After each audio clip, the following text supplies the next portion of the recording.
Good morning and welcome to Church at Home with Rachel for Thursday, the 22nd of April.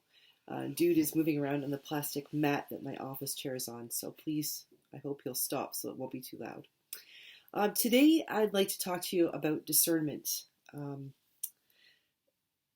I've mentioned that a couple of times over the last couple of days about discernment being that time when we are searching for an answer. We're thinking about something in our lives or in our faith or making a decision.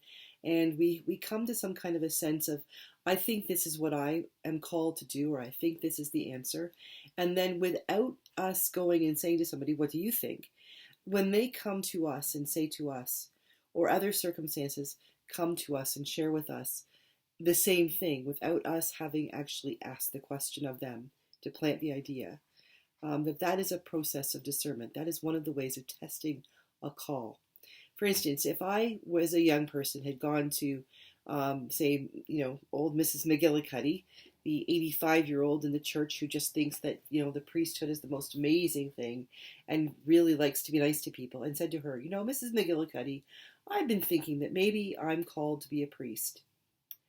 Mrs. McGillicuddy might come back and say to me, absolutely, dear, I think you would make a wonderful priest. You're such a good reader when you stand up to read the scripture.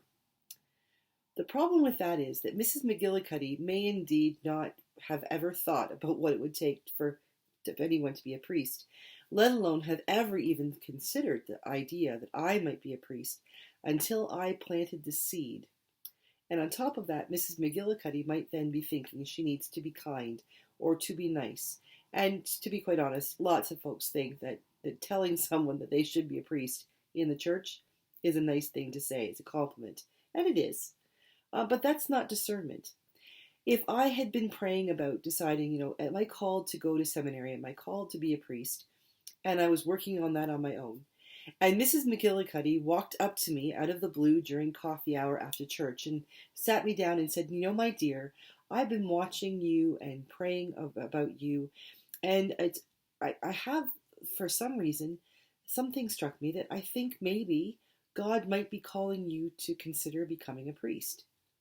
That would be an affirmation of call. That would be a part of the process of discernment. Without me even suggesting the idea, Mrs. McGillicuddy comes to me and says, have you ever thought of?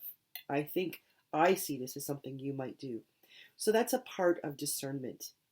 And I've been doing a lot of discerning lately. There's a few things in my life that I'm thinking about and praying about, and I have had lots of opportunities in the last 25 years or so to really think about where is God calling me and to realize that discernment isn't just about the big things, like should I go to seminary, should I get married, should I become a priest, should I become a parent. Discernment can be about all kinds of smaller things as well. So I've been trying over the years to make discernment a part of my regular routine. And, it's like practicing anything. The more you practice, the easier it gets. The more conditioned you are to turn to it. So that when the bigger things happen, turning to a process of discernment is a natural decision. It's a natural thing to do. And so one of the things I'm doing right now, in the process of discernment and thinking about things in my life and where my life is going and all of those things, is I've picked up this book from Henry Nouwen called Discernment. And I started reading it today. I read every day as part of my daily office routine. I take about 10 minutes at the end of my prayers to do a little bit of reading.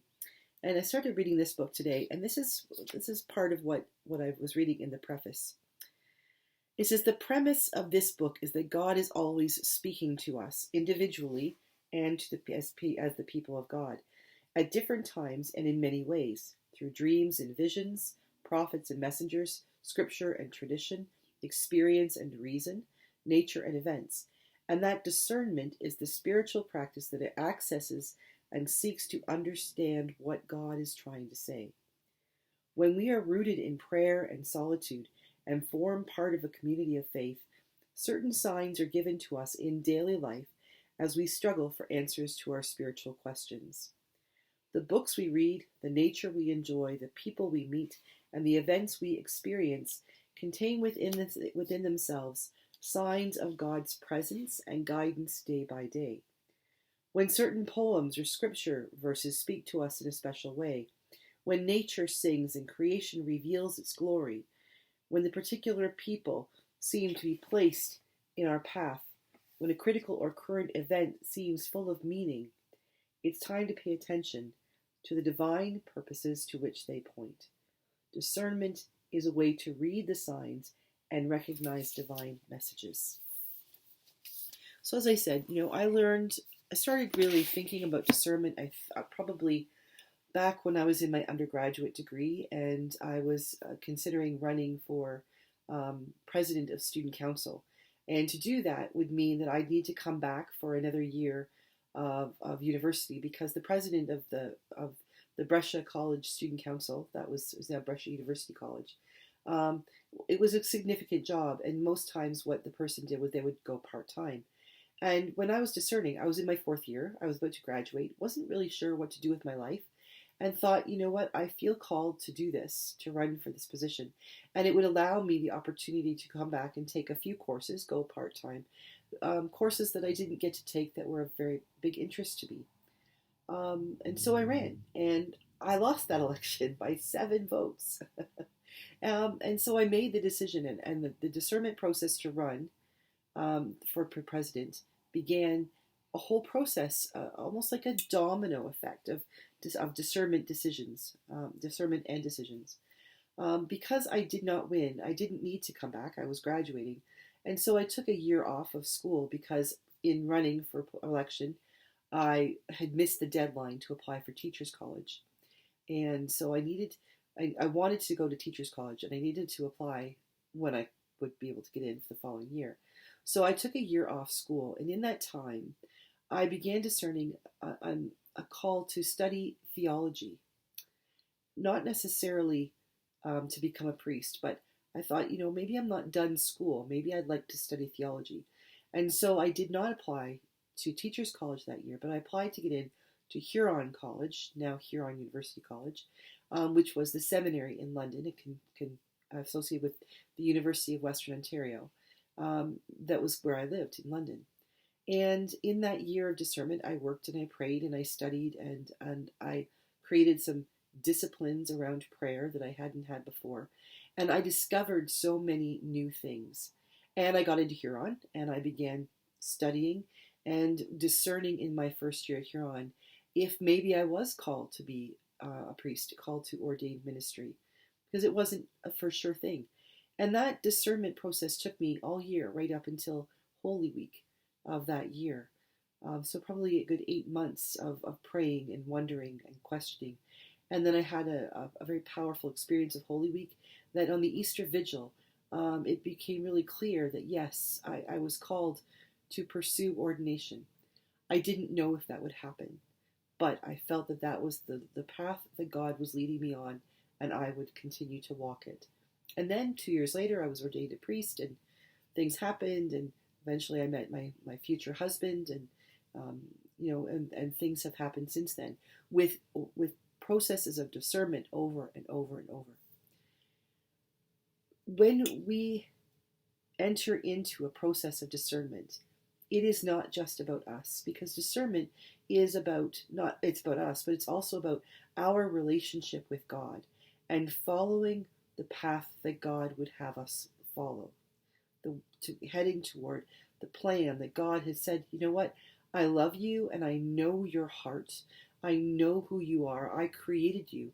I knew you before you were even knit together in your mother's womb.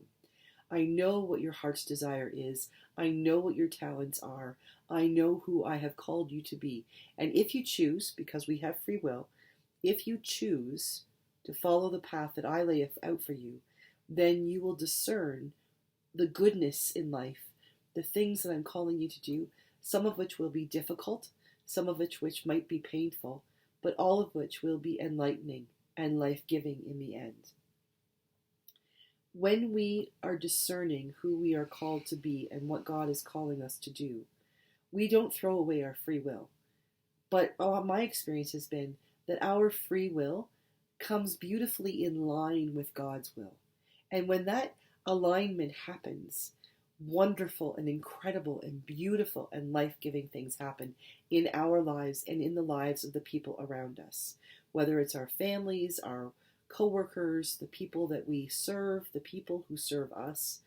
There are so many wonderful gifts that come when we discern what God is calling us to do and then follow and join in on that process, that path, that journey. So I invite you to do some discernment. Take some time to pray to God that God will open your eyes and your ears, that you will see and hear the ways that God is speaking to you. Sometimes God will speak, you will hear a voice, as I did years ago, before I went to Halifax, when I heard the voice of God say, "Why do you worry? Why do you worry?"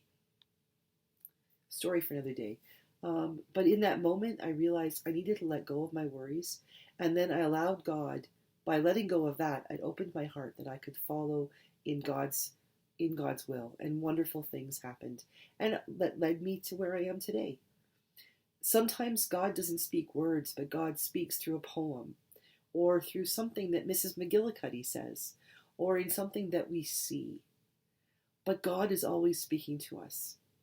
So I encourage you on this day and every day to take some time to listen, to pay attention to what God might be saying to you in the very many different ways that God speaks to us, so that you too can figure out, who is God calling you to be? Where is God calling you to go? How is God calling you to change the world? Because God is calling you. You are one of God's beloved children, and God has a plan for your life. But he needs you to get on board with him. So I encourage you to do some discerning of your own. And if you need help, ask. Ask me. Ask your parish priest. Ask your neighbor. Ask your friend. Find someone you can be a prayer partner with. And you can work together to discern who God is calling you to become. Have a beautiful and discerning day today, folks. And use good discernment in deciding whether or not you have to go out. Please stay safe. The numbers continue to rise astronomically across this country. Even here in Wainwright, last night when I went to bed, there were 23 cases in the MD of Wainwright, and that's just way too high. So please be safe. Wear your mask if you have to go out. Stay 6 feet apart, at least from other people, and be careful. I will see you tomorrow after you've had a great day on Church at Home with Rachel for Friday. God bless everybody. God bless.